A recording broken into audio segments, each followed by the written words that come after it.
Расследование ведется, но если не выполняются элементарно самые простые вещи, я не думаю, что что-то изменится в более серьезных вопросах. Ну, вы представляете, да, для того, чтобы запустить интернет, тут много времени не нужно. Это делается, наверное, проще простого. Но, однако, проходит 5 дней, и до сих пор интернет нету.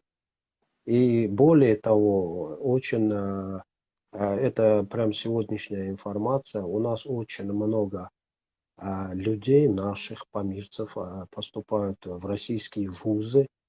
И, соответственно, вот сегодняшняя информация есть люди, которые должны были тестирование в режиме онлайн пройти. И, соответственно, если нет интернета, то, соответственно, они и не могут в этом участвовать. И, насколько я знаю, первая группа этих молодых, это дети еще, это которые там только-только поступают, хотели бы поступить в российские вузы.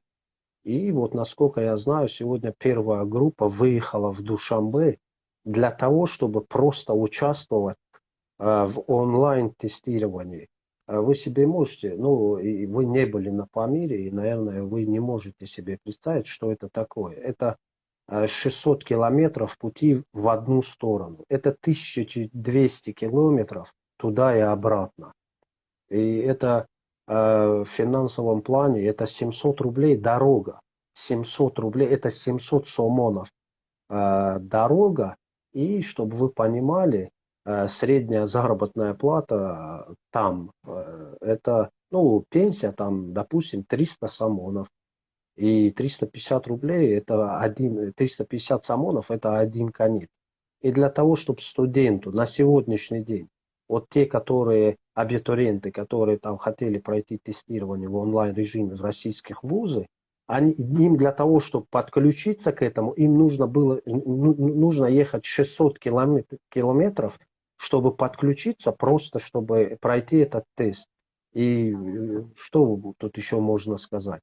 Конечно, это катастрофа. Это катастрофа. И я более чем уверен, что если не могут дать интернет, то что тут можно говорить о том, чтобы они сейчас своих людей приведут и накажут. Тем более, насколько я знаю, и наши источники говорят о том, что когда приходили на задержание нашего брата Гульведина Зиобекова, люди были без опознавательных знаков. На автомобиле, на котором они приехали, тоже не было э, номерных знаков. И тут вообще можно придумывать все, что угодно. Поэтому я более чем уверен, что я не знаю, к чему это приведет, но я думаю, навряд ли они этих людей накажут. Ну, по крайней мере, я почему-то уверен, мы для этого будем делать, прилагать максимум усилий, но думаю, что если мировое сообщество не обратит на это